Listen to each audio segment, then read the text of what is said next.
जाए कोई और उपाय बता दो पंडित जी, अनि बेटी को मैं मरवाऊंगा नहीं। बोलिए सच्चे दरबार की। पंडित महाराज ने एक सुझाव दिया, ऐसा करो, चलो कोई बात नहीं, मैं आपको इस पाप से भी बचाता हूँ। कैसे?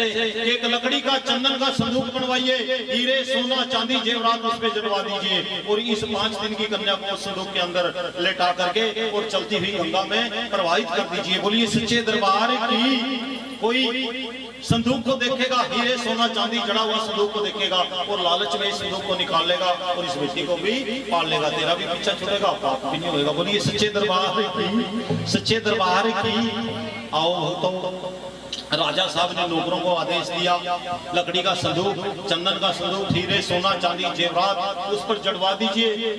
जड़वा करके और उस 5 दिन की कन्या को रोते रोते राजा रानी ने लेटा करके और चलती हुई गंगा के अंदर प्रवाहित कर दीजिए, बुक कर दिया। बोलिए सच्चे दरबार की। सच्चे दरबार की। लेकिन रोते रोते जब घर आए, बड़ी मुश्किल से खुशियां आई थी घर में, और एक पंडित महाराज ने कह दिया, रानी कहने लगी कहीं झूठ ना हो पंडित जी की बात, लेकिन नहीं, राजा साहब कहने लगे कुल पुरोहित महाराज कभी झूठ नहीं बोलते। बोलिए सच्चे दरबार की।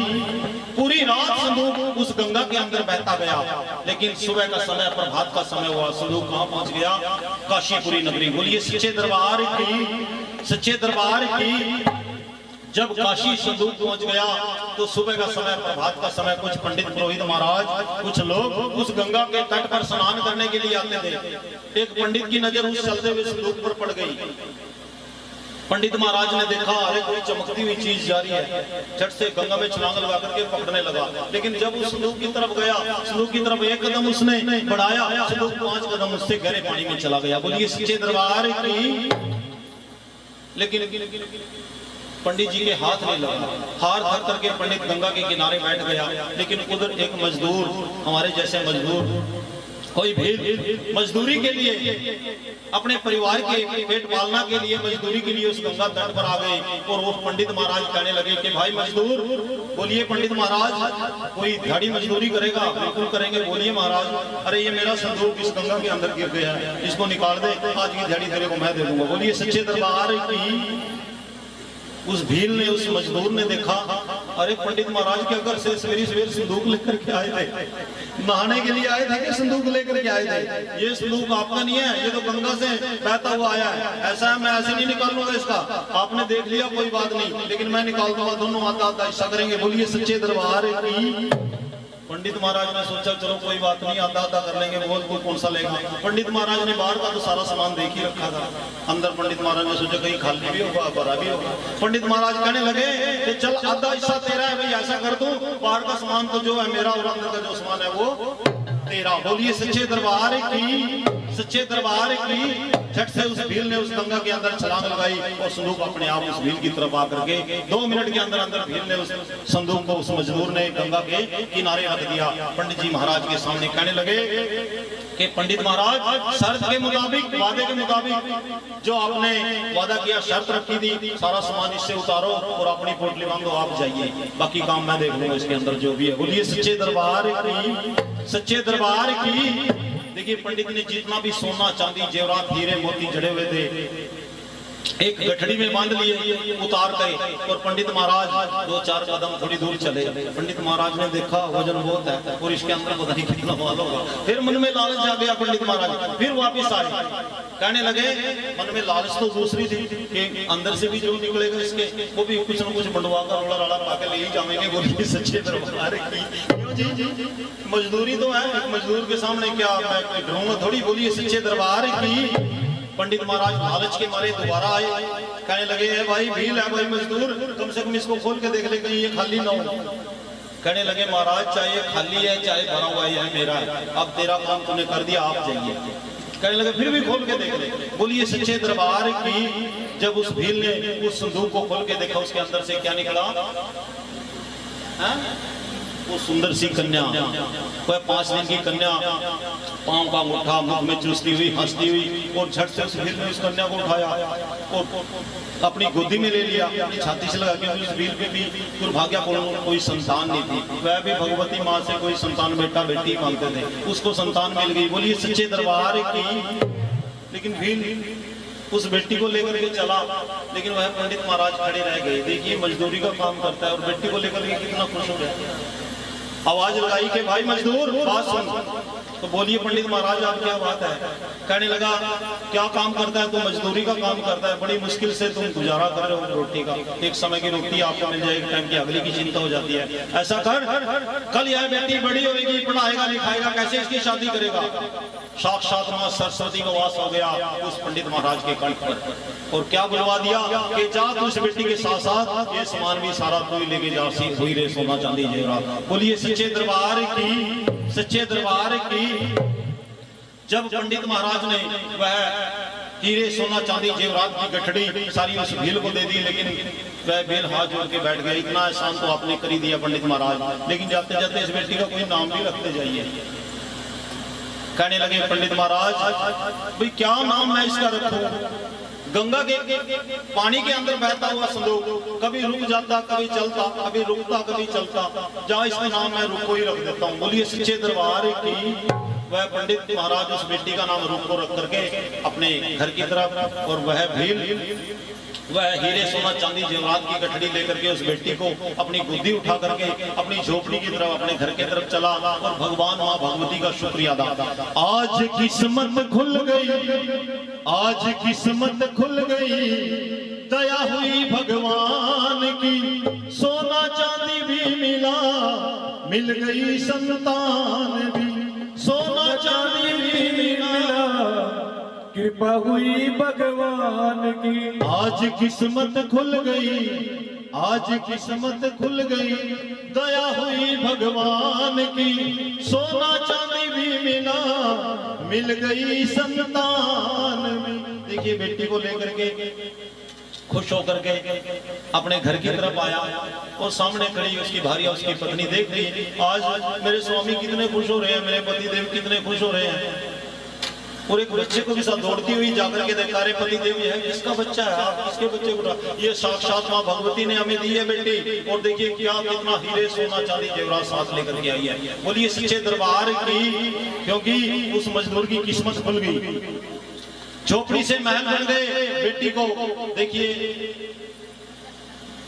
जब बेटी 2 साल 3 साल की एक स्कूल के अंदर दाखिला करवाया, बेटी को पढ़ाना लिखाना आरंभ कर दिया, समय बीतता गया, 2 साल 4 साल 5 साल 10 साल हो गए, 20 साल हो गए, बेटी बाल अवस्था से युवा अवस्था में आ गई, शादी के योग्य हो गई। बोलिए सच्चे दरबार की।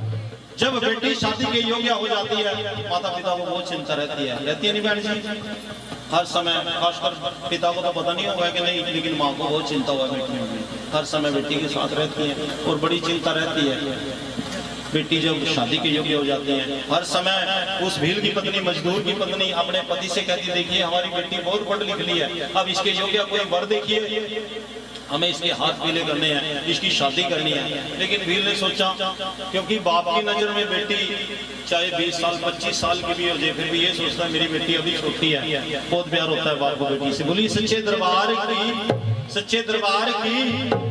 लेकिन जब भील ने 2-4 बार कहा, उसने अपनी पत्नी की बात नहीं सुनी। एक दिन जब वह घर पे बैठे, थोड़ा सा गुस्सा आया उसकी पत्नी ने, और गुस्से में जो कह दिया वो करना पड़ता है जी, वो हमने भी करना पड़ा। बोलिए सच्चे दरबार की। जब उस मजदूर की पत्नी ने गुस्से में आकर के उस मजदूर से कहा, तेरे को मैं कितने दिन से कह रही हूँ कि हमारी बेटी अब बच्ची नहीं है, शादी के योग्य हो गई है, इसके लायक कोई वर देखिए, हमें इसके हाथ पे शादी करनी है। लेकिन झट से उसकी समझ में आ गई बात। बोलिए सच्चे दरबार बैठी हुई मेरी क्यों ऐसे ही है। अशोक बैठे नहीं, अशोक बैठे, अगर बैठ जी सामान मंगाएगी नहीं ढिल्ले से सिवा होते वो नहीं गौर करने का। अगर एक दिन कह दिया नहीं तो सामान नहीं लेगा आया, अच्छा पेट में भी नहीं पड़ता। बोलिए सच्चे दरबार की।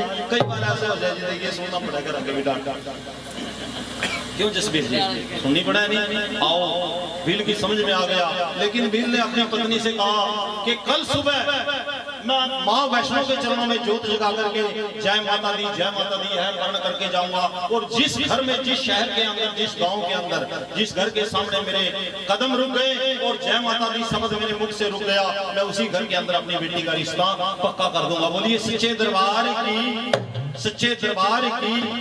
देखिए भक्तों, सुबह के समय अगले दिन सुबह माँ की जोत जगाई, माँ के सामने बैठ करके प्रण किया कि माँ आज मैं अपनी बेटी के लिए उसके योग्य कोई वर ढूंढने जाऊंगा और तेरा नाम लेता रहूंगा अपनी जुबान से। जय माता दी, बोलो जय माता दी।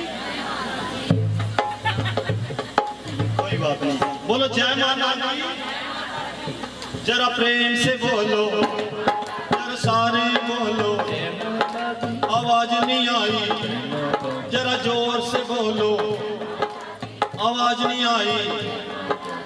के बात होगी बहन जी, कहीं सोचे बेटे यहाँ तो उनका वहां सोइए जाकर। अच्छा तो मुंह धो ले, वहां पानी पंटी चली है। बोलिए सच्चे दरबार की, सच्चे दरबार की। मैं कहूँ मैं चाहे 9 बजे आ जाऊँ, 10 बजे आ जाऊँ जागरण में, उस समय मैं सो जाऊंगा, लेकिन रात के 3 बजे से लेकर के मैं खासकर तो माँ के जागरण में मैं चाहे मैं एक 7 दिन में लगातार जागरण कर चलूंगा, लेकिन सोने की आदत बिल्कुल नहीं है, नींद नहीं आएगी बिल्कुल भी। अगर माँ के चरणों में ध्यान लगा करके बैठेंगे और मन में कुछ भाव रख करके बैठेंगे, नींद नहीं आएगी। बोलिए सच्चे दरबार की। अगर नींद में ज्यादा ध्यान जाएंगे, सवेरी तो दुनिया खुलेगी कि नहीं खुलेगी, सो ही जाऊँ थोड़ी सी देर, वो अलग बात है। देखिए भक्तों, काशीपुरी शहर से, काशीपुरी नगरी से जय माता दी, जय माता दी, जय माता दी करता करता डिस्ट्रिक्ट कांगड़ा में कहां पहुंचा? कांगड़ा के अंदर हरियागढ़ शहर, हरियागढ़ शहर पहुंच गया। हरियागढ़ शहर जब जय माता दी गली गली में करता हुआ वह चल पड़ा और एक घर के सामने जाकर के उस भील के, उस मजबूर के कदम रुके और जय माता दी शब्द उसकी जुबान से वहीं का वहीं थम गया। बोलिए सच्चे दरबार की। गेट में खड़ा होकर के आवाज लगाई, अंदर से कोई उस घर के मालिक आए और उस भील को, मजदूर को अंदर लेके गए और कहने लगा भाई देखो किस समाज से? उसने कहा, कहने लगे भाई हाँ इस समाज से है, और बहुत नाथ बेचारे अपनी बेटी का रिश्ता उस घर के अंदर पक्का कर दिया। बोलिए सच्चे दरबार की। लेकिन क्यों हरियागढ़ शहर के अंदर ही क्यों उसकी बेटी का रिश्ता हुआ? ये पता है भक्तों, क्योंकि हरियागढ़ की महारानी उसके पिछले जन्म की बड़ी बहन तारा थी, उस रुखो के पिछले जन्म की। बोलिए सच्चे दरबार की। वहां उनका राज था। बोलिए सच्चे दरबार की। खासकर ये माँ वैष्णो मैया की कृपा थी, माँ भगवती की कृपा थी, क्योंकि दोनों बहनों को मिलाना था। बोलिए सच्चे दरबार की। देखिए भक्तों, अपनी बेटी का रिश्ता हरियागढ़ शहर के अंदर कर दिया। यहाँ तक के शादी का दिन तारीख भी रख दी, निमंत्रण दे करके 2 महीने 3 महीने का और अपने घर आ गए। लेकिन शादी की तारीख चाहे आप 6 महीने की रख दो, ज्यादा समय नहीं होता है। 6 महीने भी ऐसे निकल जा जैसे कोई 6 दिन निकल गए। बोलिए सच्चे दरबार की। सच्चे दरबार की। आकर के अपनी पत्नी को कहा, शादी की तैयारी करने लगे। दिन बता दिया, इस दिन हमारी बेटी की बारात आएगी हरियागढ़ शहर से। बोलिए सच्चे दरबार की। देखिए वही घड़ी वही समय रुको की बारात आ जाती है हरियागढ़ शहर से चल करके। कहां? काशीपुरी में। काशी जब रुको की बारात आई, बारात का स्वागत किया गया, स्वागत किया। समय होता गया, फेरों का समय जिस समय हुआ, उसके बाद फेरे होने के बाद डोली, डोली में जब रुको को बिठाया, रोने लगे, माता भी रोने लगी, पिता रोने लगे, बेटी रोने लगी। बोलिए सच्चे दरबार की। सच्चे दरबार की। हो दुनिया दया सोनिया रब्बा,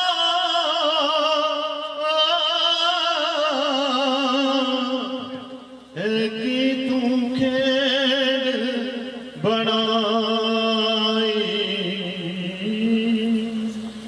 किथे दिया जमदिया ने हो ते जा किथे वाग फड़ाई। बोलिए सच्चे दरबार की। के वाह दुनिया दे सोने रब्बा ऐ की खेल बनाई, किथे थियां जंदियां, किथे किसके हाथ में उनकी बाग डोर बढ़ा दी। बोलिए सच्चे दरबार की। लेकिन बेटी डोली में बैठी बैठी अपने माता पिता से कहने लगी कि बाबुल मेरिया गुड़िया तेरे घर रह गया। क्योंकि जिन गुड़ियों से खेलती बेटी खेलते खेलते बड़ी हो गई, पढ़ लिख के बड़ी हो गई, लेकिन बाप अपने पिता को, अपने माँ को कहने लगी कि बाबुल मेरिया गुड़िया तेरे घर रह गया, बाबुल मेरिया गुड़िया तेरे घर रह गया, लिखिया नसीबा चोली दे विच पै गईया बाबुल मेरिया बाबुल मेरिया कुड़िया तेरे घर रह गईया बाबुल मेरिया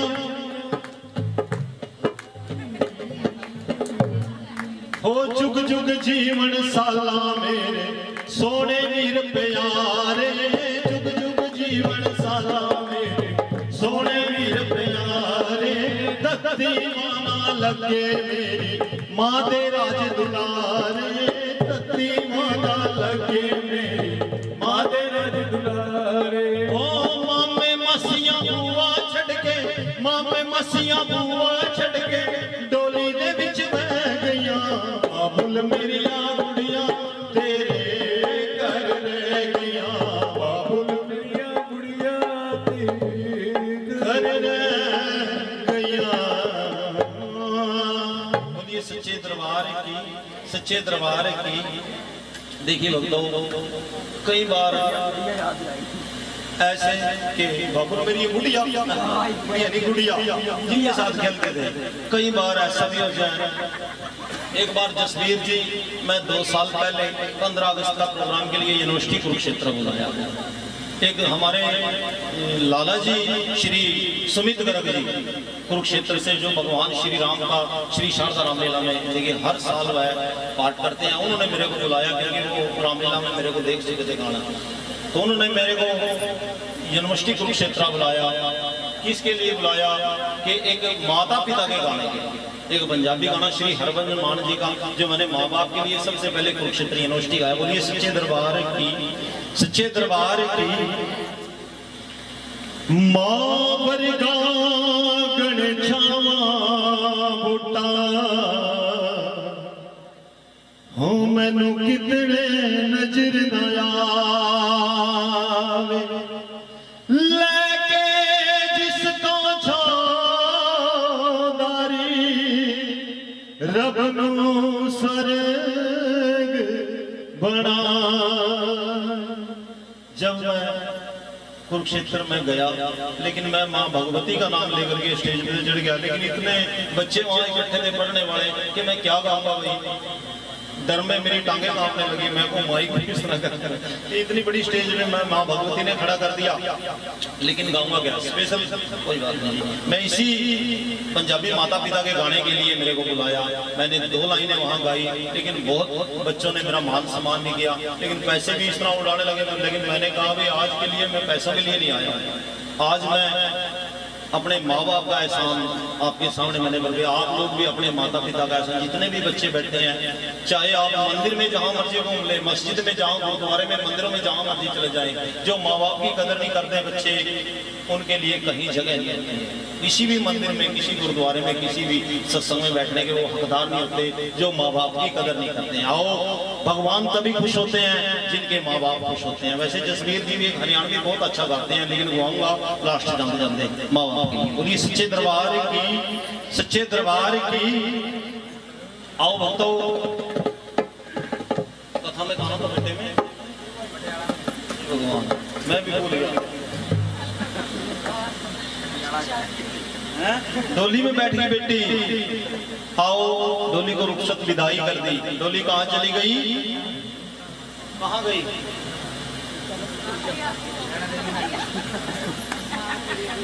हरियापुरनी हरियागढ़ शहर।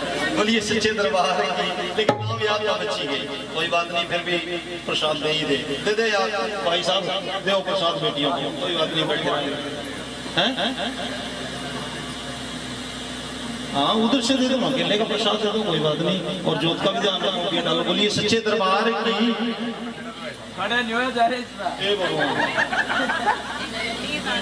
आप भी ले लो बेटे,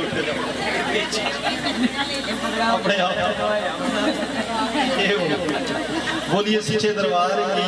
देखिए माँ भगवती की इतनी कृपा। जसवीर जी आपके पास भी कितनी बार फोन करता हूँ कि सर्वाइकल के दर्द से भाई साहब मैं नींद नहीं आती मेरे को, मैं रात में भी कभी बेड पे, कभी मंजे पे, कभी नीचे।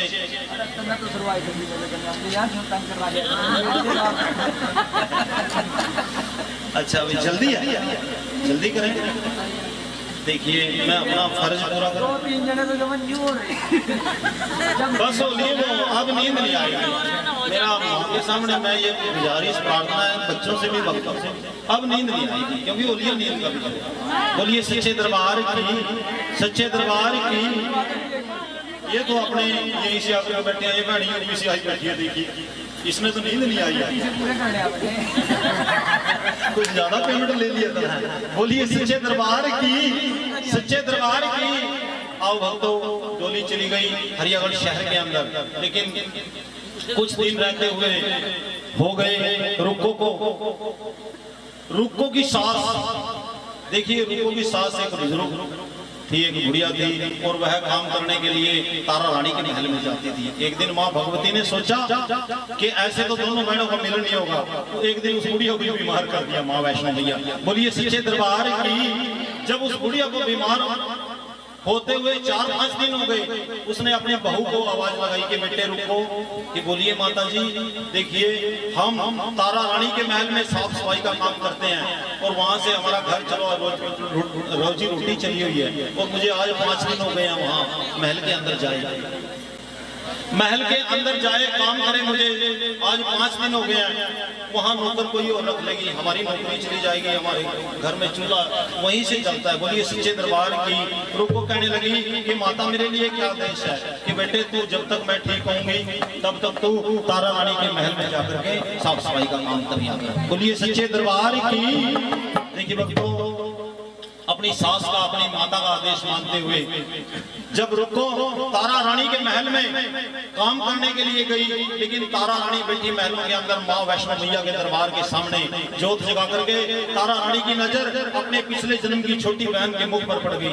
लेकिन तारा रानी तुरंत अपनी बहन की तरफ मुंह करके आवाज लगाई, उसने तुरंत पहचान लिया यह मेरे पिछले जन्म की छोटी बहन रुक्मण है। बोलिए सच्चे दरबार की। उसको एक आवाज लगाई कि बहन रुक्मण, लेकिन उसको क्या पता था मेरा नाम रुक्मण है, मैं तो अपने कार्य में लगी, अपने काम पे लगी। दूसरी आवाज लगाई, तीसरी आवाज लगाई, वो फिर भी नहीं बोली। लेकिन तारा मंदिर के सामने से उठ करके और आकर के अपने पिछले जन्म की छोटी बहन का हाथ पकड़ लिया, कहने लगी मैं तुझे ही तो बुला रही हूँ महारानी, मैं तो तेरी नौकरानी हूँ, मेरा नाम रुक्मण नहीं है, मैं तो रुको। बोलिए सच्चे दरबार की। मेरी सास बीमार हो गई है, इसलिए मैं तेरे महलों में काम के लिए आई हूँ। मेरा कोई रुक्मण राकमण नहीं है नाम, मैं तो रुको हूँ, मैं नाम है तेरे बहन, पिछले जन्म की कोई बहन, ना मुझे कोई पता। बोलिए सच्चे दरबार की।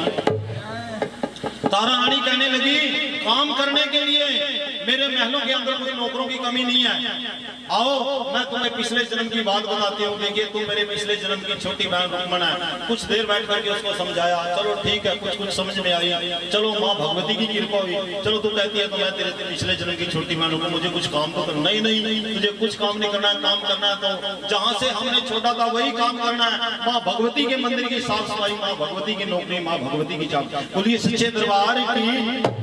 दोनों बहनें मंदिर की साफ सफाई करती और माँ की जोत जगाती। हर दिन जाकर के रुको उस मंदिर में बैठ करके तारा रानी से पहले माँ की जोत जगाती। लेकिन कुछ समय हो गया, वहां बैठते बैठते तारा का एक सुंदर सा बेटा था, और उस सुंदर से बेटे के साथ रुको हर रोज बैठती, बहुत प्यार करती। लेकिन एक दिन तारा को कह बैठी कि अगर माँ भगवती मेरे घर में भी ऐसा सुंदर सा बेटा दे दे तो मैं भी माँ भगवती के चरणों में बैठ करके ऐसी हाजिरी करूं। बोलिए सच्चे दरबार की। तारा ने कहा ऐसा करना बहन रुक्मण, कल मेरे महल के अंदर माँ वैष्णो का जागरण होगा, माँ भगवती का जागरण होगा, अपने पति को साथ लेकर के आना। और एक समय उसमें ऐसा आएगा कि जागरण करने वाले पंडित पुरोहित महाराज जागरण करने वाले कि कुछ समय ऐसा आएगा वो आपको बताएंगे मनौती मांगने का समय। बोलिए सच्चे दरबार की।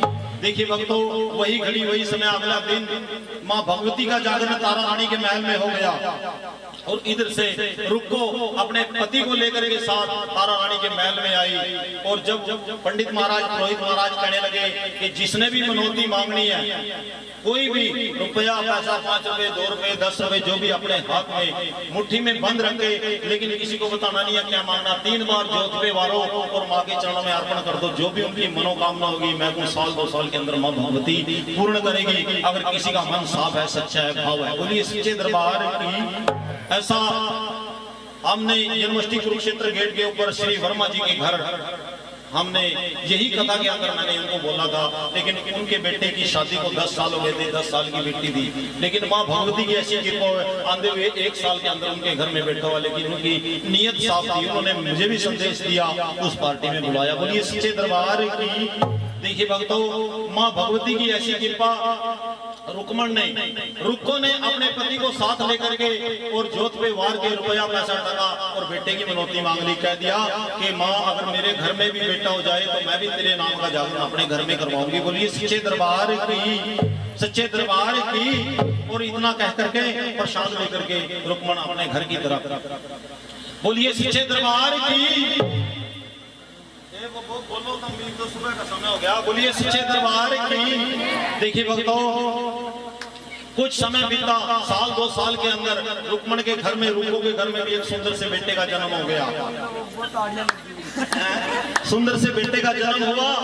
1 2 साल 3 साल 4 साल 5 साल का बेटा हो गया, लेकिन रुक्को ने महलों में भी आना जाना छोड़ दिया, तारा के पास आना जाना भी छोड़ दिया। बेटे के प्यार में, ममता में इतनी खो गई कि गली में मैं अपने बेटे को नहीं लेके निकली, इतना सुंदर बेटा, मेरे बेटे को नजर लग जाएगी। बोलिए सच्चे दरबार की। लेकिन माँ भगवती ने जब याद आया, वीर हनुमान जी को याद किया। कहने लगी, रे बेटा लांगुर, देखो इस दुनिया में कैसे कैसे मतलब परस्ती लोग हैं, अपना मतलब तो निकाल लेते हैं, लेकिन मेरे नाम की मनौती मांग करके एक जागरण तो क्या, एक कीर्तन की भी सेवा नहीं लगा सकते। बोलिए सच्चे दरबार की, सच्चे दरबार की। वीर हनुमान बजरंगबली कहने लगे कि ऐसा कौन अभागा भगत है, माँ मुझे आदेश दीजिए, अभी बालों से पकड़ करके तेरे चरणों में डाल दूंगा।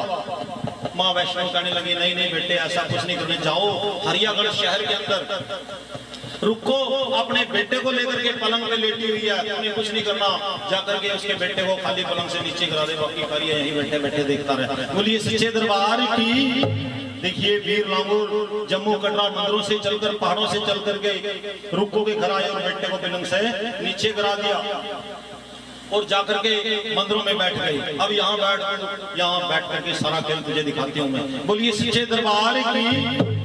देखिए भक्तों, बेटा रोया, रुक्मण ने देखा, उठाया, बेटे को थोड़ा थोड़ा बुखार होना शुरू हो गया, लेकिन रुक्मण जितनी उसको वैद्य हकीमों के पास, डॉक्टरों के पास ले गई, उसका बुखार और भी तेज होता गया। बेटा रोने से नहीं चुका। बोलिए सच्चे दरबार की। बेटा इतना परेशान हो गया और बुखार से इतना लाल हो गया उसका गात, यहाँ तक कि सुबह तक उसको बड़ी माता निकल आई, जिसको हम बड़ी माता कहते हैं। चेहरे पे इतने मोटे मोटे उसके दाने हो गए। देखिए कितना खूबसूरत बेटा बदसूरत हो गया। बोलिए सच्चे दरबार की। रुक्मण भी अपने बेटे से डरने लगी, कहीं ये बीमारी मुझे लग जाए। बोलिए सच्चे दरबार की। लेकिन रुक्मण को कौन याद आई? तारा, अपने पिछले जन्म की बड़ी बहन तारा। बेटे को लेकर के दौड़ती हुई तारा रानी के महल में गई।